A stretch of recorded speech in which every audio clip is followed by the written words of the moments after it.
முதலமைச்சர் அவர்கள் தமிழ்நாட்டில் இயங்குகின்ற பழைய பேருந்துகளை மாற்றி புதிய பேருந்துகள் இயக்க வேண்டும் என்று நிதி ஒதுக்கி அடிப்படையில் தேர்தலுக்கு முன்பாக நாடாளுமன்ற தேர்தலுக்கு முன்பாக 1000 புதிய பேருந்துகள் மக்கள் பயன்பாட்டில் வந்துள்ளார்கள்.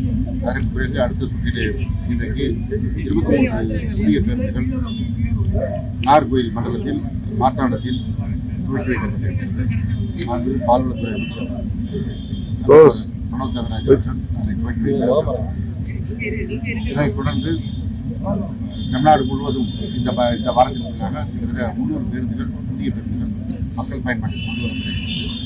மொத்தம் 7200 பேருந்துகள் வாங்குவதற்கு அந்த பேருந்துகள் தயாரிப்பு வர பழைய பேருந்துகள் மாற்றி புதிய ஒரு சில வழித்தடங்களில் பழைய பேருந்துகள் இயக்கப்படுவதாக மக்கள் குற்றச்சாட்டை முன்வைக்கிறாங்க. மழை காலங்களில் அந்த பழைய பேருந்துகள் எல்லாம் இந்த நடவடிக்கை எடுக்கப்படுகிறது. முத்தமிழறிஞர் கலைஞர் முதலமைச்சராக இருக்கின்ற போது 5 ஆண்டு காலத்தில் 15000 பேருந்துகள் வாங்கப்பட்டது. அதிமுக ஆட்சி 10 ஆண்டு காலத்தில் 14000 பேருந்துகள் தான் வாங்கினார்கள்.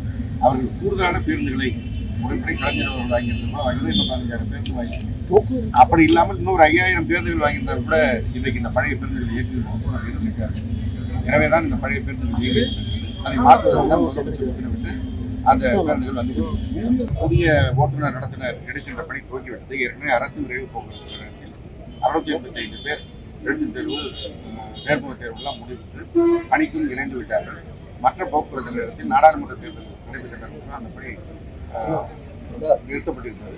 இன்னும் ஓரிரு மாதத்தில் அந்த பணி துவங்கி எல்லா போக்குவரத்து கழகத்திலும் புதிய ஓட்டுநர் நடத்துனர் பணிக்கு ஓய்வூதியம் ஏற்கனவே அதிமுக ஆட்சி காலத்தில் வழங்கப்படாமல் இருந்ததையெல்லாம் முதலமைச்சர் அவர்கள் ஆட்சிக்கு வந்தது 1800 கோடி ரூபாய் அதற்கு ஒதுக்கி அது வழங்கப்பட்டிருக்கிறது. இப்போது சமீப காலமாக இன்னும் வழங்கப்படாமல் இருப்பதற்கு நிதி ஒதுக்கி இருக்கிறார்கள். ஒதுக்கிய பிறகு அது வழங்கும். அதாவது பல மாநிலத்தில் ஓய்வூதியமே கிடையாது. பல மாநிலங்களில் ஓய்வூதியத்திற்கு டிஏவே கிடையாது. தமிழ்நாட்டில் தான் முதலில் முத்தமிழறிஞர் கலைஞர் அவர்கள் ஓய்வூதியம் கொண்டு வந்தார்கள். அதற்கு டிஏ வழங்குகின்ற நடவடிக்கையும் இதான் கொண்டு வரப்பட்டது. ஓரிரு மாநிலம் மட்டும்தான் ஓய்வூதியமாக இருக்கிறது. அந்த டிஏவை நிறுத்தியவர்கள் எடப்பாடி பழனிசாமி முதலமைச்சராக இருக்கும்போது தான் நிறுத்தி சொல்லிவிட்டார்கள். அது ஒரு நீண்ட காலமாக நிறுத்தப்பட்டிருக்கிறதால் மிகப்பெரிய அளவில் தொகை வழங்கப்பட வேண்டியிருக்கிறது. அது குறித்து மாண்பு முதலமைச்சர் கொண்டு நிதித்துறை ஏற்கனவே பல்வேறு சிக்கல்கள் அதிமுக ஆட்சி காலத்தில் ஏற்பட்ட நிதி சுமை, கொரோனா காலத்தில் ஏற்பட்ட பொருளாதார நெருக்கடி இதையெல்லாம் தாண்டிதான் பல்வேறு திட்டங்கள் செயல்படுத்தப்பட்டிருக்கிறது. எனவே நிதி நிலைமை சீரான பிறகு வழங்கும். கட்டண உயர்வுல கொண்டு வந்திருக்கோம்னா பக்கத்தில் இருக்க எல்லா மாநிலங்களும் நமது மாநிலத்தை விட பல மடங்கு உயர்ந்திருக்கு. டீசல் கட்டணம் எப்பொழுதெல்லாம் உயர்கிறதோ அப்பொழுதெல்லாம் அவர்கள் கட்டணத்தை ஓட்டி கொண்டிருக்கிறார்கள். தமிழ்நாட்டில் தான் பெரிய மக்களுக்கு அந்த பாதிப்பு வரக்கூடாது என்று முதலமைச்சர் கட்டணம் உயர்வு தமிழகத்தில் தொடர்ச்சியாக கொள்ளைகள் நடந்து வரதுனால சட்டம் ஒழுங்கு சீர்குலைந்து இருக்கிறதாக எல் முருகன் மத்திய இணையமைச்சர் குற்றச்சாட்டு இருக்கார். அதை எப்படி பார்க்குறீங்க? வட மாநிலங்களுக்கெல்லாம் செல்வதில்லை போட தோன்றுகிறது. தமிழ்நாட்டில் சட்டம் ஒழுங்கு சீராக இருக்கிற காரணத்தினால் தான் அவர் நிம்மதியாக இங்கே தேர்தலில் நின்றார்.